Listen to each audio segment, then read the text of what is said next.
Circle, episode 7.5. We're rounding out our individual rankings. I got a question before you rank them. Why is the upper weights the least watched rankings every time?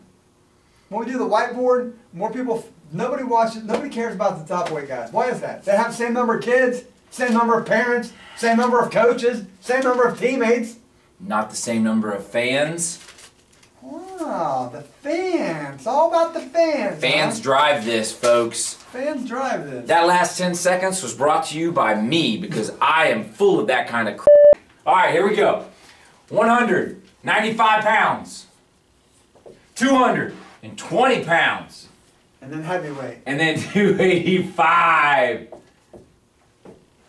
So it really should be 287 if we're going to get technical like that.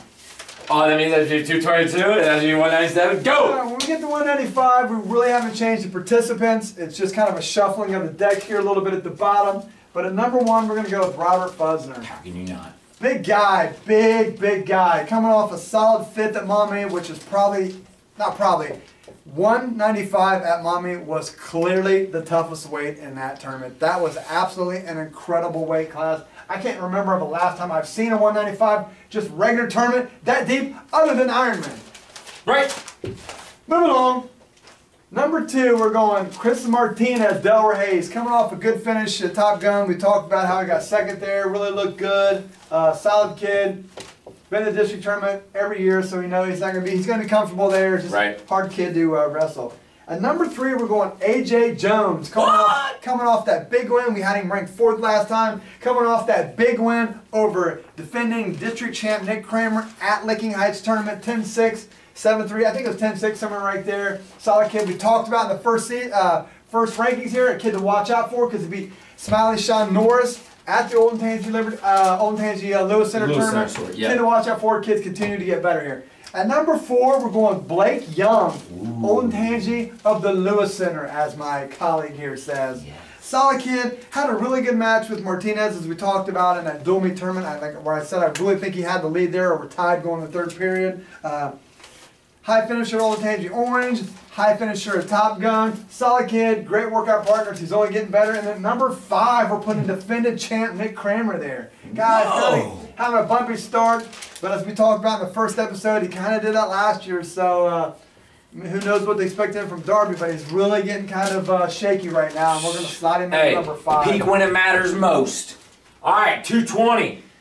220. Same favorite as we've had from the start here. James Ford continues just to outplace everyone from Columbus area at these big tournaments, and then has wins over them as well. Solid kid, just got a recently 2nd in a kind of a weirdly wrestled, crazy ref match up at Top Gun. But again, the kid's been 1st and 2nd at every tournament he's wrestled at. Yeah, and that includes Ironman. Number 2, we're going with Raz Lumpkins. Had a good match with Ford at Dublin Scioto, got 2nd there. Recently got 5th at Marion over the weekend. Again, phenomenal coaching. Kid who just continues to get better. Was actually a sectional champ last year at 220, and we'll put him in.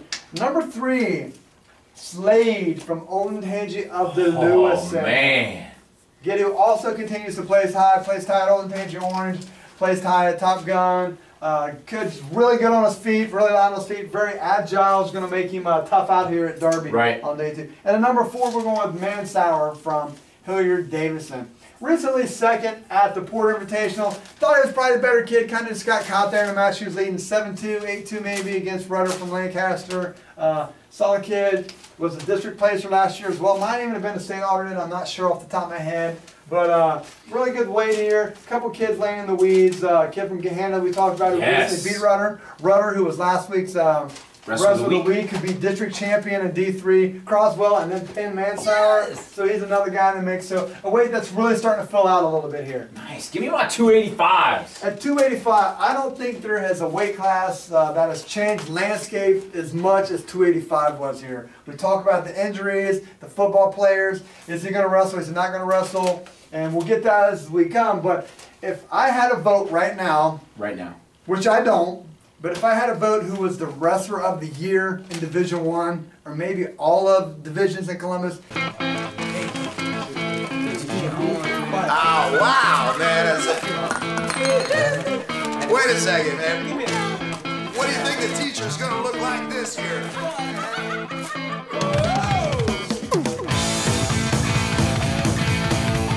has to be Anthony. This guy is absolutely making mincemeat of the competition, and he has not been challenged at all. I mean, he's having big wins. Yeah. I mean, big wins over highly ranked guys at every tournament he goes to. He breezed through the Medina tournament. Then he breezed through Mommy yesterday, beating Bonner from Perrysburg, who was an overtime loser to the current #1 ranked kid from Elyria right now, and he beat him like 9-1. I mean, he just absolutely killing people, and he is really my wrestler of the year right now in the metro area. Having said that, Brendan Sawicki has decided that he does want to wrestle now. He got third yesterday at Marion Elgin, or what's her, Marion Pleasant? Marion. We'll just say Marion. Again, this guy has a world of talent. He is probably the most athletic heavyweight I've seen in like the last 200 years. My God, this guy is just an absolute athlete. Again, we talk about how great of a job Huddle does with upperweights guy. This guy is only going to be dangerous, and I know there's only 6 weeks left, but man, this guy is going to be something at Darby. Sawicki at 2? Sawicki at 2. Ooh, okay. Who's my 3?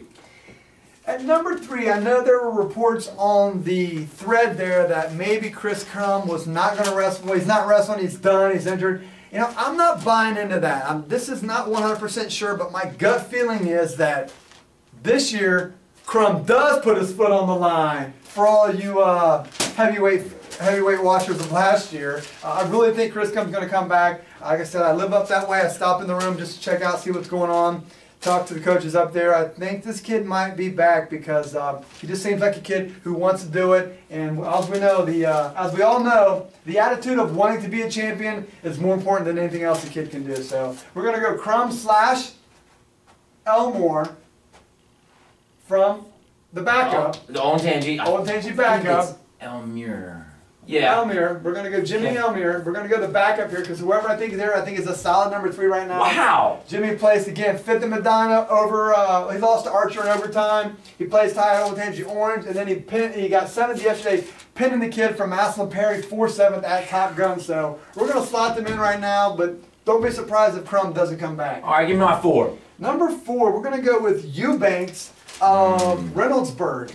Kid who got 5th, we gave him a little shout out, got 5th at Mommy Bay yesterday. Also placed up at North Canton Hoover, I believe. Yeah, he did. So, solid kid. And then number 5, again, we're really going to hear about this, is defending district champ Gage Archer from Westerville North. I am going to hear about this. Yeah, we got two defending champs. Number 5, and they're both from the same school. Man, this ain't going to be good.